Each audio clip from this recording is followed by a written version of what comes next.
রাসেল ভাই, রাসেল ভাই, কি হয়েছে?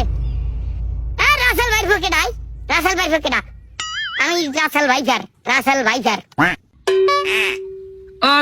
যাই হোক রাসেল ভাই, আপনি তো পুরো বাংলাদেশে ভাইরাল, এই বাংলাদেশে আইয়ামের অনুভূতি কি? হে কথা আর কইস না বেড়া, হে কথা আর কইস না। জীবনে যদি বড় কোনো ভুল করিয়ে থাকি, এই ভুলটা হইছে বাংলাদেশে আইয়া। হ্যাঁ কা? কি বলে হ্যাঁ কা? আজীবন আমার নাম আনলে চন্দ্রবোরা, তোকে বাংলাদেশে আইয়া তোকে বাংলাদেশের সাংবাদিকেরা আমার নাম দেছে রাসেল ভাইজার। আমার চাইয়া বেশি বেশি বিষাক্ত সারাই বাংলাদেশে আছে।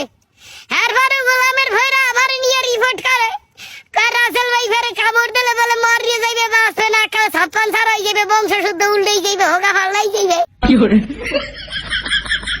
গোলামের ভয়রা আমার ছবি দিয়ে ফেসবুক আইডি খুলছে, আমার নাম দিয়ে টিকটক অ্যাকাউন্ট খুলছে,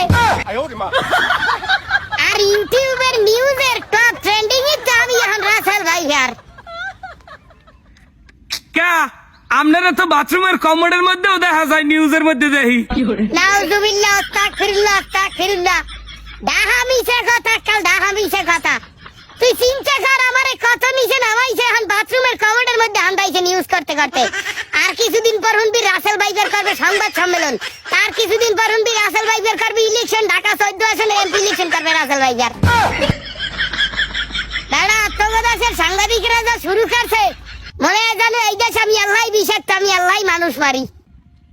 তাই আর মারে খেটে আর কেউ মারে?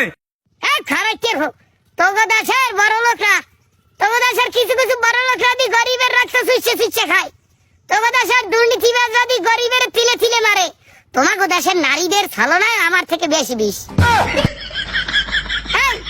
যেই দেশে চাচায় ভাতিজিকে ধর্ষণ করে, যেই দেশে সন্তান পিতাকে হত্যা করে, যেই দেশে ক্লাস 3 মাইয়া ধর্ষণ হয়, এই দেশে আমারে যদি কোনো মাউগের ভাই বিষাক্ত খায়, তারে মুড়িয়ে বিচার মাথায় মুরার গু মাইকে তো বাবা সেই সাইডে ভিডেন দেব।